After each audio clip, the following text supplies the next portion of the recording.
yegg si leen di leen wax ngeen dal jàmm sur seen football TV tey nag xibaar yi ñaari dëkk lay yem France ak Angleterre laataa ma ñëwaat wax si Sadio Mané li mu def démb mu jaaxal ñëpp mais ñi xam Sadio Mané xóotu leen jaaxal quand même mais anglais yi taskatu xibaar yi génn tey yëpp wax nañ si performance bu Sadio Mané laata may ñëw nag si doomu Bambara bi damay wax si Mbaye Diagne wax si Pape Abdou Cissé wax itam si Olympique de Marseille ak li ñu sargal africain yi dama koy dooree nag fële ca France bu ma ko dooree France nag damay wax si Pape Abdou Cissé Pape Abdou Cissé comme ni nga ko gisee depuis mercato d'été bi club France bi ñuy wax Saint-Étienne bi xamante ne jamono bi dañoo nekk si tolof tolof yàgg nañ ko ciblé pour andi ko waaye si jamono boobu club grec bi bëgguñu koon bàyyi mu dem jamono bi nag seen Saint-Étienne na dafa nekk si ay tolof tolof donte am nañu entraîneur bu baax ay dirigeants ñoo commencé poser question ndax Claude Puel mooy entraîneur bi ñuy génn si jafe-jafe yi gis ngeen seen derby bi dañ leen dóor saako ni yoon dominer leen ñu encaissé ay buts yu bëri ba tax na gis nañ ne Pape Abdou Cissé bu ñëwee ak envie bi nekk ci moom seen secteur défensif dina gën a baax donc la ñuy wax bonne chance Pape Abdou Cissé. dañuy toog France ba tey nag laataa ñuy wax ci Mbaye Diagne ak Sadio Mané Olympique de Marseille dañoo def geste bu naay sargal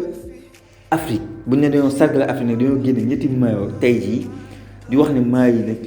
di ko gën a tax a jóg bokk na si. partenariat bi ñu am muy Olympique de Marseille ak Afrique ñu tuddee ko OM Africa si ñetti maillot yi nag Côte d'Ivoire moo tax ñuy wax Sénégal ak Maroc donte nag fii Afrique Olympique de Marseille bëri na fi ay supporters tey nag bi ñu solee maillot yi dama si gis lu ma neex lool bi ma si gisee suñu gaynde bi nekkoon fii jàmbaar ñu koy wax Bamba Dieng mu signé contrat professionnel ak Olympique de Marseille li ko waral bokk na si partenariat Olympique de Marseille jàmbaar mu sol maillot bi fotow ko mu nice lool. yeneen ñaari bii na suñoo def ko muy Pape Gueye ak Boubacar Camara mu nekk geste bu ma neex lool ndax booy tamit bu ñu neexoon ñu ne bëgguñu représenter Sénégal donte Olympique de Marseille moo ñuy fay ndax ay bii na suñoo lañ France la ñuy bëgg a jouer mais def leen neex lool ñu représenter Sénégal loolu day firndeel ne fàttewuñu seen origine mu nekk lu xamante ne neex na ma lool donc Saër Seck yow mi xamante ne yaa ngi def va et vient Olympique de Marseille Dakar.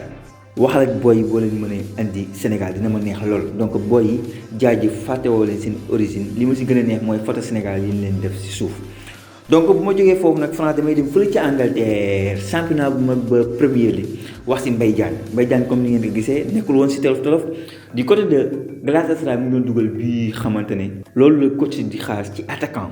jamono bi nag équipe bi mu dem muy West Bromwich dañuy xeex pour bañ a wàccee championship Mbaye Diagne nag am na mental bi. gëm na boppam te man jàpp naa ne bu ñëwee Premier League mën na wane boppam di gësambaay donc moom itam dañ koy wax bonne chance pourquoi pas mu retrouver équipe nationale du Sénégal bu defee ay essais yu am solo Premier League.